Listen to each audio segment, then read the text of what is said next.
Hello Sagittarius, and thank you for joining me for your year 2018 forecast.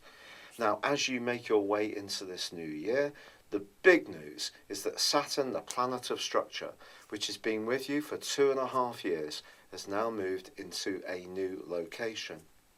When Saturn makes its way through our own zodiac sign, it can be a very positive thing, but it doesn't often feel like it at the time.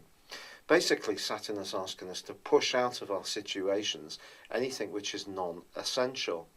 If there have been changes in terms of your interests, friendships, relationships, or even work during this period of time, it really wouldn't be a surprise. And there may have been moments through its transit when you've really felt up against it, when the pressure of situations may have seemed overwhelming, or it may have seemed that your own physical vitality was not quite up to the task in hand. But now Saturn has moved into the sign of Capricorn, you have an opportunity to take the things that are important and to cast them in a much more solid and significant and substantive way. And that's going to be one of the big themes of this year. But another theme is actually going to be quite psychological. And it's about becoming much more in touch with what really makes you tick. One of your great talents is your enthusiasm, your ability to keep welcoming new possibilities. But your ruling planet this year spends much of 2018 in a much more reflective part of your situation. And this is going to ask you, therefore, to expand your knowledge in terms of your consciousness. More spiritual dimensions can also be hugely appealing to you, of whatever kind. However, there is a third dimension too, and that's going to be communication, which is going to be richly important, and the chance to learn new skills and ideas and share some of your own is also going to be enhanced. There could be a good deal of travel. And the final area that's going to be really important for you is going to be around your work, which may see you restless and in the need for a complete change of scene.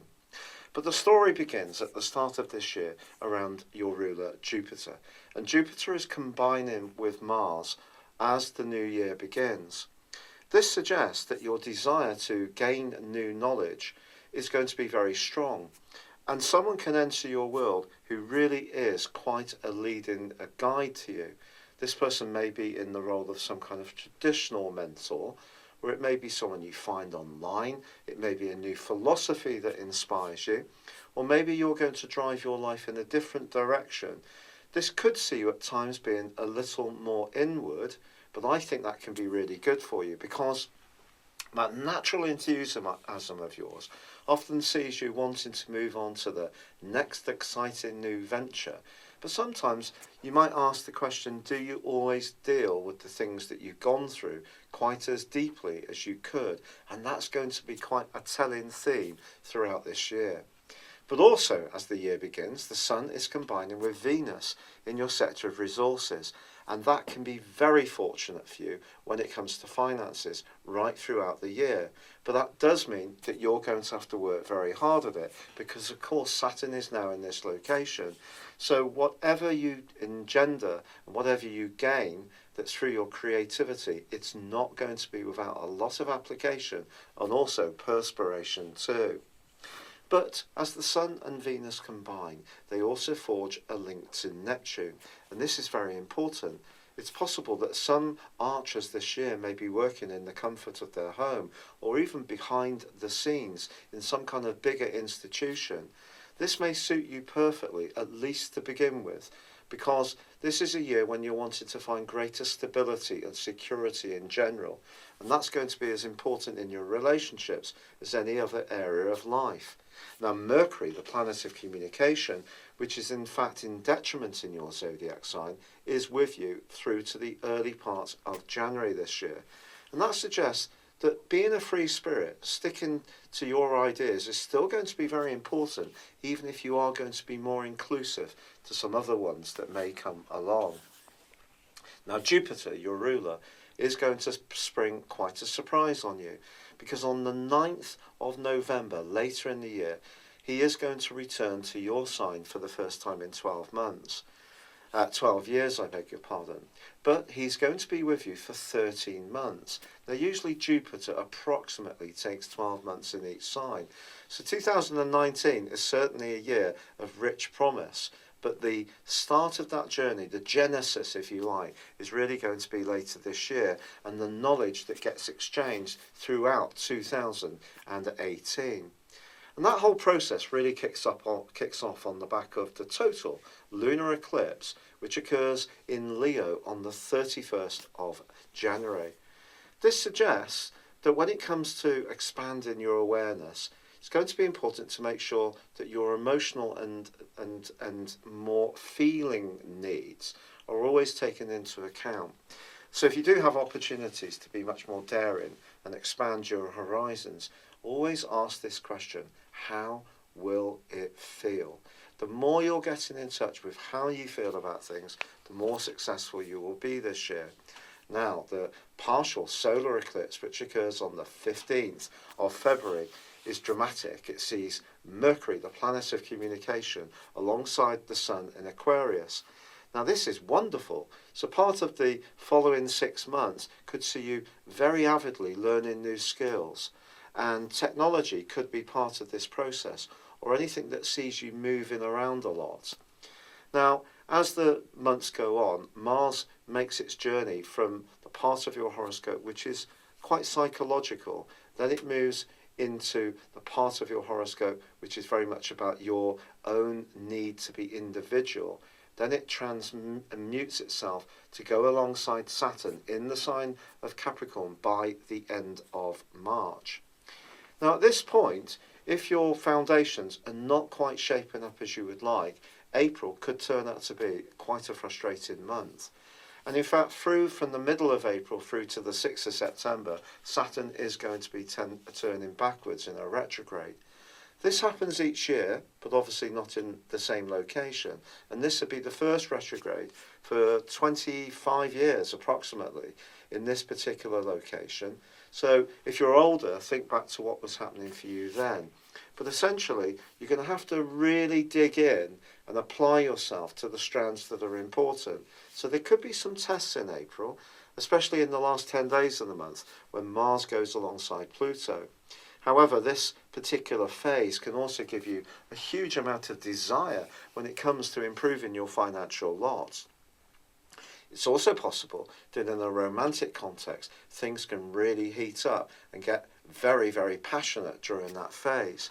But don't try too hard if you're trying to seize a prize, especially when it comes to loot.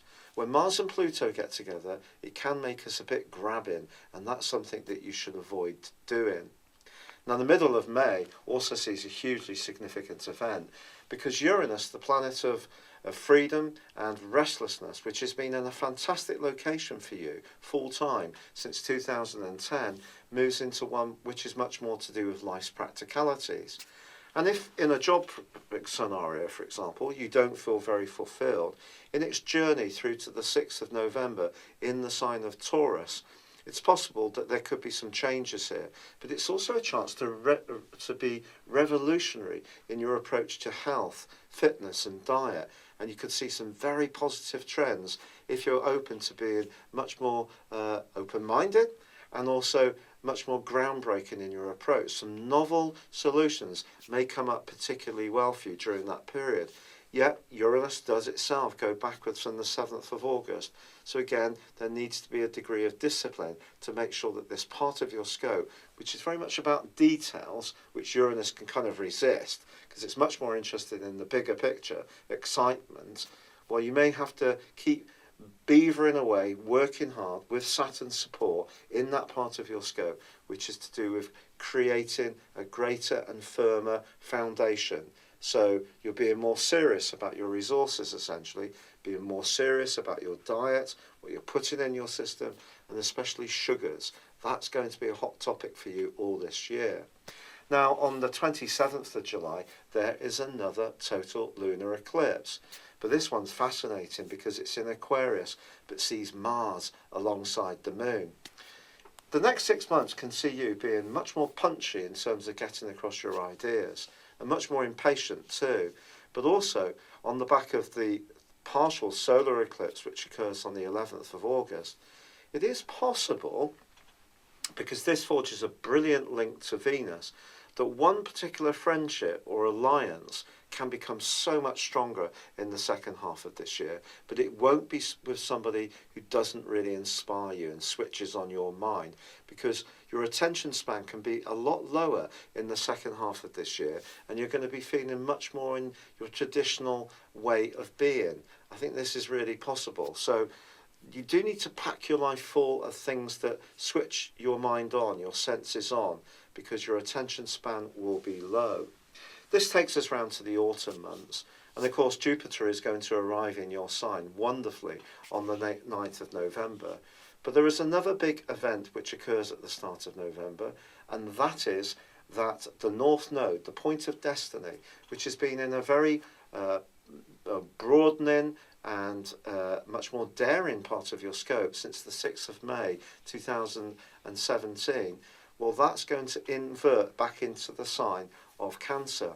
Now, this is about resources for you, and it's also about deep commitments, and those are going to become a big theme in this last slug of the year too. But the 6th of September is also a truly significant time, because then Venus, the planet of love, but also money, moves into a very psychological area, and is going to be in the last 4 months of this year for 12.5 weeks in this part of your scope. If you're in any kind of relationship which is not working very well, it could be a time of real reflection and food for thought, especially if you're not getting that ultra stimulation which is so important to you. But equally, it could see someone from your past come back into your situation, or you could develop a much more spiritual approach to love and affection than you've ever experienced before. And this could wield you to someone in a much deeper and more sincere way than you've ever experienced in your life. So as this year comes to a close, Uranus moves back into the sign of Aries, which is not going to be a bad thing for you, because that really reflects your desire to be creative, a free spirit, and sparkle around your communications. But you can see the big theme for this year is going to be about working hard, being very persistent about the foundations in your world, yet at the same time feeding yourself with the oxygen of ideas. That's going to be absolutely crucial. It's been a real pleasure being with you. Thank you for joining me. Good luck in 2018, and goodbye for now. Thank you for joining me. If you'd like to know more, please visit my website at www.patrickarundell.com, or download my free app in iOS, Google or Facebook at www.horoscope-ace.com. Thanks and goodbye.